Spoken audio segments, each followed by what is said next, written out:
আপনারা সবাই আমি ওয়েলকাম জানাইলাম আজকে ইসলামিক লাইফস্টাইল অনুষ্ঠান। আজকের অনুষ্ঠান আমরা সাবজেক্ট চুজ করছি আপনার লাগি ইসলাম ও বিজ্ঞান। আজকে আমরা যে অতিথিরে দাওয়াত দিছি আপনারা সবার সুপরিচিত অতিথি। 1978 থেকে সমাজসেবা, শিক্ষা দেওয়া, নিজেরে বিজি রাখা, আল্লাহর রাস্তায় কাজ করা, তার একজন শিক্ষাবিদ, তিনি একজন লেখক, তিনি একজন প্যারেন্টিং কোর্স করেন এবং প্যারেন্টিংয়ের উপরে অনেক বই লেখছেন, ইসলাম নিয়ে গবেষণা করেন। অ্যাট দ্য সেম টাইম একজন সাকসেসফুল বাবা এবং অনেক জীবনে মানুষে ইয়াংস্টারের লগে কাম করেন। ইয়াংস্টার হলো জীবন পরিবর্তন করার লাগে নিজে এনজয় করেন এই কাজ করতে, কারণ ইয়াংস্টাররা তারা অ্যাজ এ রোল মডেল হিসাবে দেখে এবং তার কাছ থেকে অনেক কিছু বুঝতে পারে, জানতে পারে এবং তারা নিজের লাইফও এক্সিকিউট করতে পারে। At the same time Islamic গবেষক, কোরআন হাদিসের আলোকে প্যারেন্টিং করানি, মানুষের লগে গবেষণা করা, আল্লাহর রাস্তায় কাজ করা। Let's go and introduce him, doctor Abdul Bari. Welcome to the show. আসসালামু আলাইকুম। আসসালামু আলাইকুম। আপনি ভালো আছেন? আলহামদুলিল্লাহ। আজকে আপনার সাথে আমি আলোচনা করব আমাদের ভিউয়ারের হয়ে ইসলাম ও বিজ্ঞান নিয়ে। প্রথম প্রশ্নটা হচ্ছে, ইসলামের সাথে বিজ্ঞানের সম্পর্কটা কি? সম্পর্ক হলো, মানে বিজ্ঞান হলো এম্পিরিক্যাল নলেজ বলা হয় যেটাকে, যেটা চোখ কান 6টা ইন্দ্রিয় আছে তার মাধ্যমে উপার্জন করে আর কি। এবং এটা মানে হিস্ট্রি থেকে দেখে শুনে এই ষষ্ঠেন্দ্রিয়ের মাধ্যমে যে জ্ঞান আমরা পাই সেটাকে চর্চা করে এবং এটার মানুষের কল্যাণে ব্যবহার করা, এটাকে টেকনোলজির দিকে নিয়ে যাওয়া, এটা হলো বিজ্ঞান আর কি।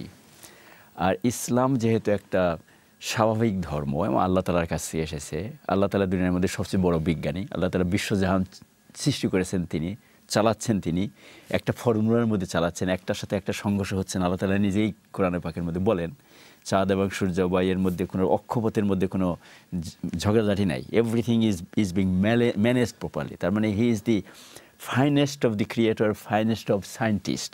এই হিসাবে সে হিসাবে ইসলামের কোরআনের ছত্রে ছত্রে আকলের কথা বলা আছে, চিন্তা করার কথা বলা আছে, তারপরে এই প্রশ্ন করার কথা বলা আছে। এবং আল্লাহ তাআলা কোরআন পাকের মধ্যে বলেছেন, তোমরা এটা জিজ্ঞাসা করো, ইয়াস আলুনাকা আনিল আনফাল, ইয়াস আলুনাকা, এই জাতীয় তোমরা প্রশ্ন করো। এটা তার মানে দুনিয়াবী জ্ঞান যেহেতু প্রশ্নের মাধ্যমে আসে, সুতরাং বিজ্ঞানের সাথে প্রশ্ন করা, প্রশ্নের জবাব তৈরি করা এটা জরুরি। আর দ্বীনি ইলম হলো সেটা একটা অতীন্দ্রিয় জগৎ থেকে আসে, যেটা বাংলায় বলা হয়, সেটা ডিফারেন্ট জিনিস। ধর্মের সাথে বিজ্ঞানকে মিলালে মানুষের বিশ্বাস হালকা হয়ে যায় কিনা? না, হালকা হবে না, বরং ভালো হবে যদি ধর্মটাকে যদি কেউ ঠিক মতো বুঝে, এলেমের ভিত্তিতে, রুহানিয়াতের ভিত্তিতে, আর যদি বিজ্ঞানটাকেও সে বুঝে। অল্প বিদ্যায় ভয়ঙ্করী যদি ধার্মিক লোক হয় বা বিজ্ঞানীদের মধ্যে অল্প বিদ্যায় ভয়ঙ্করী হয়, তাহলে তাদের মধ্যে ক্লাস হবে, সেটা ঠিক। কিন্তু বিজ্ঞান প্রমাণ ছাড়া কোনো কিছুকে স্বীকৃতি দেয় না, অস্বীকৃতিও দেয় না, কিন্তু ধর্ম তো প্রতিষ্ঠিত হচ্ছে বিশ্বাসের উপরে। এই বিষয়ে আপনার মন্তব্য কি? বিজ্ঞান যেহেতু এটা এম্পিরিক্যাল সায়েন্স বলা হয়, সুতরাং এম্পিরিক্যাল সায়েন্সের জন্য প্রমাণ দরকার। প্রমাণের জন্য কিছু থিওরি দরকার, থিওরিটাকে প্রমাণ করতে হয়। সুতরাং এই প্রমাণ করতে যে অনেকে হয়তো অনেক বছর আগে দিয়েছে, প্রমাণ হয় নাই, এটা ভাষা আছে, কিন্তু যখন প্রমাণ হয়ে গেছে তখন বলছে এটা প্রমাণিত। থিওরি যখন প্রমাণিত না হয় ততক্ষণ পর্যন্ত একটা থিওরি থাকে। প্রমাণ যখন এক্সপেরিমেন্টের ভিত্তিতে হয়, যেহেতু এটা এম্পিরিক্যাল বলা হয়, এম্পিরিক্যাল মানে জগৎ দেখে, তাহলে এটাই তখন মোটামুটি সায়েন্টিফিক সত্য হয়। কিন্তু দুনিয়াতে এই যে এম্পিরিক্যাল ওয়ার্ল্ডের জগৎটা তো খুব ছোট। আমরা বর্তমানে একটা প্ল্যানেটে আছি, এই প্ল্যানেটটা একটা সৌরজগতের অংশ, এই সৌরজগৎ একটা গ্যালাক্সির অংশ, এই গ্যালাক্সিগুলো আরও অনেকগুলো গ্যালাক্সি মিলে একটা জিনিস আছে, তার অংশ, একটা ইউনিভার্সের অংশ। সুতরাং এই যে বাকি জিনিসগুলো, এগুলো মানুষ জ্ঞানের ভিত্তিতে থিওরি দিতে পারে, ম্যাথামেটিক্যাল ফর্মুলা বের করতে পারে। মানুষের পক্ষে এটা প্রমাণ করা সবসময় সহজ না। যেগুলো প্রমাণ করা যায়, যেমন লাইটের মানে এই আর কি ভেলোসিটি 1,86,000 মাইল, এটা প্রথমে তো মানুষ বুঝতো না, এখন প্রমাণের ভিত্তিতে আসছে। সুতরাং অনেক কিছু থিওরি যেটা অতীতে এসছে এখন প্রমাণের মাধ্যমে প্রমাণিত হচ্ছে।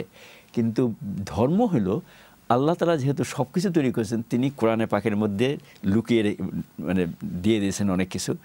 আমরা আমরা খুঁজতে হবে, এটা খুঁজে বের করতে হবে। এবং বিজ্ঞানের সাথে যদি তর্কাতর্কি লাগে তাহলে দেখতে হবে বিজ্ঞানটা কতটুকু প্রমাণিত। আর যেহেতু আল্লাহর কাছে যেটা এসেছে সেটা মিথ্যা হতে পারে না, এটা হলো বিরাট একটা। বিশ্ববিদ্যালয়ে চার্লস ডারউইনের বিবর্তনবাদ পড়ে ব্রিটেনের অনেক মুসলিম শিক্ষার্থী ধর্ম নিয়ে বিভ্রান্তিতে আছে। সেক্ষেত্রে মুসলিম শিক্ষার্থীদের কি চার্লস ডারউইন পড়া উচিত না?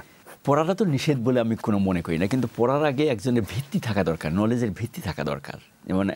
যেমন কোরআন হাদিসের মধ্যেও কেউ যদি কোরআন হাদিস আরবির অর্থ না বুঝেই কোরআনের একটা ব্যাখ্যা দেওয়া শুরু করে তাহলে তো সেটা গ্রহণযোগ্য হবে না আর কি। এজন্যে যারা ইউনিভার্সিটিতে পড়ে তাদের বিজ্ঞানের একটা মৌলিক জ্ঞান থাকা দরকার যে ডারউইন এক্স্যাক্টলি কি বলেছে। আসলে কি সে বলেছে বানর থেকে মানুষ? ডারউইন এই কথা বলে নাই, সে এভলিউশনের কথা বলেছে। এখন বৈজ্ঞানিকরা এবং আমরা সবাই জানি এভলিউশনে যে এই যে প্রসেস, এভলিউশন হয়, আমরা এভলিউশন আমাদের ইন্টারনাল এভলিউশন হয়েছে এইভাবে। ইন্টারনাল বলতে এইভাবে, আমরা শিশু বেবি ছিলাম, মায়ের গর্ভের মধ্যে আমরা ভ্রূণ ছিলাম, সেখানে আমাদের জন্ম হলো। জন্ম হওয়ার পর আমরা ফিজিক্যালি, মেন্টালি, ইমোশনালি, এটা একটা এভলিউশন। তো এভলিউশন প্রসেস প্রাণী জগতে এক ধরনের হয়, তার বায়োলজিক্যাল জগতে এক ধরনের হয়। তো এভলিউশনকে অস্বীকার করা যাবে না, এবং সেটাও প্রমাণের ভিত্তিতে দেখতে হবে। কিন্তু মানুষ বানর থেকে এসেছে অথবা বৈজ্ঞানিকরা এটা প্রমাণ করে ফেলছেন, এটার কোনো ভিত্তি নাই। এটা নিয়ে আননেসেসারি আমাদের যারা অল্প বিদ্যা যাদের আছে এটাকে কনফিউজ করে ফেলে এটাকে আর কি। ধর্মের সাথে বিজ্ঞানের তুলনা করা কি উচিত? তুলনায় এই সেন্সে হতে পারে, যদি বিজ্ঞান কোনো কথা বলে যেটা ধর্মের সাথে মিল খায়, এবং মিল খেয়েছে অনেক সময়, যেমন কোরআন পাকের অনেক কথা যেটা আগে মানুষ বুঝতেন এখন এই হিসেবে মিল দেখা যেতে পারে আর কি। আর একটা হলো যে এম্পিরিক্যাল ওয়ার্ল্ড, যেহেতু আমি যেটা বললাম যে একটা দুনিয়াবি সৃষ্টির একটা অংশ, এবং আমরা তার অনেক কিছু দেখি না, জানি না। আমরা দুনিয়ার বুকে পৃথিবীর অস্তিত্ব হলো একটা ডটের মতো আর কি। সেই হিসাবে বিজ্ঞান একটা বলেছেই যে সেটা সত্য, সেটা ঠিক নয়। কিন্তু আমরা যেটা জানি যে আল কোরআন যেহেতু আল্লাহর কাছ থেকে এসেছে এবং আমরা বিশ্বাস করি, এবং বিশ্বাসের কথা আল্লাহ তাআলা কালামে পাকের মধ্যে প্রতিনিয়ত বলে গেছেন, কীভাবে কী জন্য বিশ্বাস করা দরকার এটাও ব্যাখ্যা দিয়েছেন। সেই হিসাবে এই বিশ্বাসের যদি কারো কোনো দুর্বল হয়ে যায়, বোঝা যাবে যে কোরআনের অর্থ সে বোঝে না, অথবা বিজ্ঞানকে সে অতিমাত্রায় গুরুত্ব দিচ্ছে। বিজ্ঞানের মৌলিক উপাদানও তার মধ্যে হয়তো নাই। রাইট। উমাইয়া ও আব্বাসী খেলাফতের পর গত 1000 বছরেও সমগ্র বিশ্বে 10 জন প্রতিষ্ঠিত মুসলিম বিজ্ঞানী জন্ম হয়নি। এর কারণ আপনি কি মনে করেন? জ্ঞানের পতন, সাম্রাজ্য ধ্বংস, সিভিলাইজেশন নষ্ট, মুসলমানরা তাদের রুহানিয়াত বা ধর্মীয় ক্ষেত্রেও তাদের রুহানিয়াত স্পিরিচুয়ালিটি হারিয়ে ফেলা, তারপরে দুনিয়াবি অন্যদের আক্রমণ, ওরিয়েন্টালিস্ট, খ্রিস্টান মিশনারি, কনস্ট্যান্ট বাইরের আক্রমণ, ভেতরের দুর্বলতা এক হয়ে গেছে আর কি। যার কারণে এটা ঠিক 1000 বছর বলা মুশকিল, 1258 পর 700-800 বছর ধরে মুসলমানরা সবচেয়ে পিছনে পড়ে গেছে আর কি। এবং তারপরেও এই বাগদাদের পতনের পরে মুসলমানদের মধ্যে বিভিন্ন সায়েন্টিস্ট তৈরি হয়েছে, বিভিন্ন পলিমাত যাদেরকে বলা হয়, সার্বিকভাবে জ্ঞানবান মানুষ তৈরি হয়েছে। এবং কিছু মানুষ তো আছে যেমন নামকরা সোশ্যালজিস্ট, ফাদার অফ সোশ্যালজি বলা হয় আর কি, ইবনে খালদুনকে। এরা তো আব্বাসীয় সাম্রাজ্য ধ্বংসের পরে তারা দুনিয়াতে এসেছে। সুতরাং আমরা এত নেগেটিভ হওয়াটা ঠিক না। গত 500-700 বছর ধরে আমরা পিছনে পড়ে গেছি। তার মূল কারণ যেটা বললাম, এলেম, একদিকে দুনিয়াবি এলেম, দিনী এলেম, আর দ্বিতীয় হলো আমাদের ইন্টারনাল যে রুহানিয়াত বা আল্লাহর সাথে সম্পর্ক দুর্বল হয়ে গেছে এই কারণে। আপনি কি মনে করেন আমাদের ইসলাম ও বিজ্ঞান নিয়ে বই লেখার দরকার আছে? কারণ বিজ্ঞান ভুল হলে সেটা সংশোধন করা যায়, কিন্তু ধর্মে যদি কোনো সংশোধনের সুযোগ নেই, আপনি কি মনে করেন আমরা বিজ্ঞান এবং ধর্ম নিয়ে কম্প্যারিজন করার কোনো প্রয়োজন আছে? এই হিসাবে কম্প্যারিজনের দরকার আমি মনে করি না। কেউ যদি ইসলামিক স্কলার হয়, ন্যাচারালি তার সায়েন্সের মৌলিক জ্ঞান থাকতে হবে এবং থাকাটা উচিত। আর যদি কেউ সায়েন্টিস্ট হয়, মুসলমানদের মধ্যে কেউ যদি সায়েন্টিস্ট হয়, তার কোরআনের মৌলিক জ্ঞানটা তার থাকা দরকার। তাহলে কেউ যদি চেষ্টা করে একটা তুলনা বের করার জন্য, তার একটা সম্পৃক্ততা খুঁজে পাবে, কমপ্লিমেন্টারি খুঁজে পাবে, এটার মধ্যে মিল খুঁজে পাবে।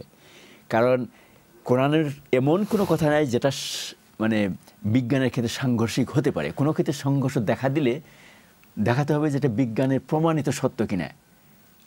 এখন পর্যন্ত সেটা কেউ বের করতে পারে না যে প্রমাণিত সত্যর সাথে কোরআনের কোনো কথার মানে মিল হয় না, এবং আমার জানা মতো হয় না। আধুনিক বিজ্ঞানের জনক হিসেবে সুপরিচিত মুসলিম বিজ্ঞানী আল বেরুনি ইবনে আল হায়তাম কোরআন থেকে বিজ্ঞান শিক্ষার অনুপ্রাণিত হয়েছেন, অথচ বর্তমান সময়ে আমাদের ইসলামিক স্কলাররা বিজ্ঞান শিক্ষার উৎসাহ প্রদান করেন না কেন? এটা পতনের একটা লক্ষণ, যেটা বারবার কথা আসছে আমার কাছ থেকে। এটা হলো আল বেরুনির আগেও খাওয়ারিজমি ছিলেন। এই যে আমরা কম্পিউটার দেখি, যার কারণে কম্পিউটারের ভিত্তিতে দুনিয়াতে এখন যে ল্যাপটপ থেকে শুরু সব কিছু হচ্ছে, বাইনারি সিস্টেম, এগুলো খাওয়ারিজমির কাছ থেকে প্রথমে এসেছে। সমস্যা যেটা হয়েছে মুসলমানদের মধ্যে হাজার হাজার, এবং বর্তমানে যেমন নোবেলের রেট সরাসরি হয়ে গেছে, সারা দুনিয়াতে মুসলমানরা নাই, ওইরকম মুসলমানদের মধ্যে এরকম ছিল। তাদের কাছ থেকে পাশ্চাত্য শিক্ষা গ্রহণ করে রেনেইসা করেছে। রেনেইসা করে তারা জ্ঞান বিজ্ঞানে তারা ক্রুসেডে পরাজিত হয়ে গেছে, রেনেসা করে মুসলমানদেরকে পরাজিত করার চেষ্টা করেছে। রেনেসা করতে যায় ইসলামের প্রতি বিদ্বেষের কারণে ধর্মটাকে তারা বাদ দিয়েছে, নিজেদের খ্রিস্টানিটি ধর্মকেও তারা বাদ দিয়ে দিয়েছে, যার কারণে ধর্মবিহীন বিদ্যা, যেটাকে পোস্ট রিলিজিয়াস সোসাইটি হয়ে গেছে আর কি। শুধু ম্যাটেরিয়ালিস্টিক সিভিলাইজেশন তৈরি করছে ইউরোপ, যদিও খ্রিস্টানিটির সঙ্গে খ্রিস্টানিটি কমতে কমতে মানে অনেক কমে গেছে এখন। ফলে ইসলাম থাকা অবস্থায় দুনিয়াতে এটা কোনো দিন হয় নাই। ইসলাম যদি কোনো দিন বা মুসলমানরা যদি কোনো দিন দুনিয়াতে শাসক হয়, জ্ঞানের ভিত্তিতেই হবে এবং তারা বিজ্ঞানকে সম্মান দেবে, তখন তাদের মধ্যে এই বৈপরীত্য আসবে না ইনশাআল্লাহ। সরকারি মাদ্রাসায় বাংলাদেশে মনে করি, বাংলাদেশ নিয়ে আমরা যেহেতু বাঙালি, বাংলাদেশ নিয়েই বলি, নামে মাত্র বিজ্ঞান। কওমি মাদ্রাসায় বিজ্ঞান শুনতেই চায় না তারা। এখন মানে ওই লাইব্রেরিতে গুগলে যেতেও তোমার অনেক রেস্ট্রিকশন থাকে। এটা কি আসলে আমাদের জন্য ভালো? এটা উন্নতি হওয়া দরকার। কারণ হলো মানে জ্ঞানের কতগুলো একটা মডেল আছে। আমি যেটা প্যারেন্টিংয়ে বলার চেষ্টা করি, আমাদের জেনারেশন, নেক্সট জেনারেশন হওয়া দরকার মৌলিক জ্ঞানগুলো, বেসিক জ্ঞানগুলো, religious knowledge, Islamic knowledge, social knowledge, historical knowledge, এইটার কমন সেন্স সবার মধ্যে থাকা দরকার। মুসলমানদের কোনো কোনো স্কলাররা 300 থেকে 700 বই লিখে গেছেন, যেগুলো আমরা পড়ে শেষ করতে পারবো না এখন। পলিমাত বলা হতো এদেরকে। এবং এই জন্য আমাদের ইসলামের ইতিহাসের এই সমস্ত লোকদের জীবনে পড়া দরকার। আমাদের অতীতের মতো যারা কোরআনে হাফেজ ছিলেন কিন্তু সায়েন্টিস্ট ছিলেন, আমাদেরকেও ওখানে কোরআনে হাফেজ না হলে কোরআন জানতে হবে। আমরা বিজ্ঞানী হতে পারি, আমরা সমাজনীতি হতে, মানে everything can be integrated. Views, আমরা একটা ছোট্ট বিরতি যাইব, বিরতির পরে আবার আপনার লগে জয়েন করবো আমরা। So let's go.